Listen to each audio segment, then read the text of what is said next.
بسم اللہ الرحمن الرحیم۔ میرا نام ڈاکٹر نور الامین ہے۔ میں اسسٹنٹ پروفیسر ہوں Frontier Medical and Dental College Abbottabad میں، اور میں بائی پروفیشن میرا تعلق ڈینٹسٹری سے ہے، اور ڈینٹسٹری میں میں مسوڑوں اور امپلانٹ کا اسپیشلسٹ ہوں، جس کو پیریوڈونٹسٹ کہتے ہیں۔ ماؤتھ واشز کے بارے میں عام طور پہ لوگ نہیں جانتے ہیں۔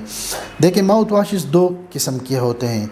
ایک کو ہم کہتے ہیں میڈیکیٹڈ ماؤتھ واش، یعنی ہم جب بینگ اے ڈاکٹر جب ہم لکھتے ہیں، پرسکرائب کرتے ہیں ایک ماؤتھ واش ایک مریض کو مختلف بیماریوں کے لیے، تو ایک ہوتا ہے میڈیکیٹڈ ماؤتھ واش جو آپ کو ڈاکٹر لکھتا ہے کہ آپ استعمال کریں، اور ایک ہوتا ہے روٹین ماؤتھ واش، تو وہ جیسے آپ کو کسی بھی اچھے سے اسٹور سے آپ کو وہ ماؤتھ واش مل جاتا ہے۔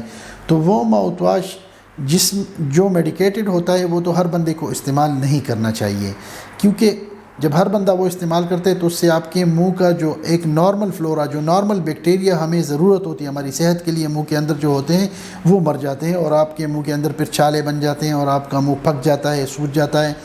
اور ایک ہوتے ہیں روٹین، جو عام طور پہ ہمیں کسی اچھے جنرل سٹورز ہوتے ہیں، جو اچھے شاپنگ مالز ہوتے ہیں، وہاں سے آپ کو مل جاتے ہیں، جیسے لسٹرین وغیرہ، تو وہ ہم استعمال کرتے ہیں۔ استعمال کا طریقہ یہی ہے کہ آپ جو بیسٹ طریقہ یہ ہے کہ آپ نیم گرم پانی لے لیں، اس میں تقریباً 2 سے 3 ٹی سپون تک ماؤتھ واش ملا کے اس سے 2 سے 3 منٹ تک کلیاں کریں، پیور ماؤتھ واش استعمال نہ کیا کریں۔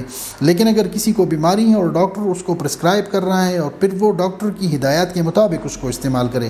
جو نارمل ماؤتھ واش ہے، جو روٹین ماؤتھ واش ہے، اس کو آپ نیم گرم پانی میں ملا کے استعمال کریں تو زیادہ فائدہ ہوگا۔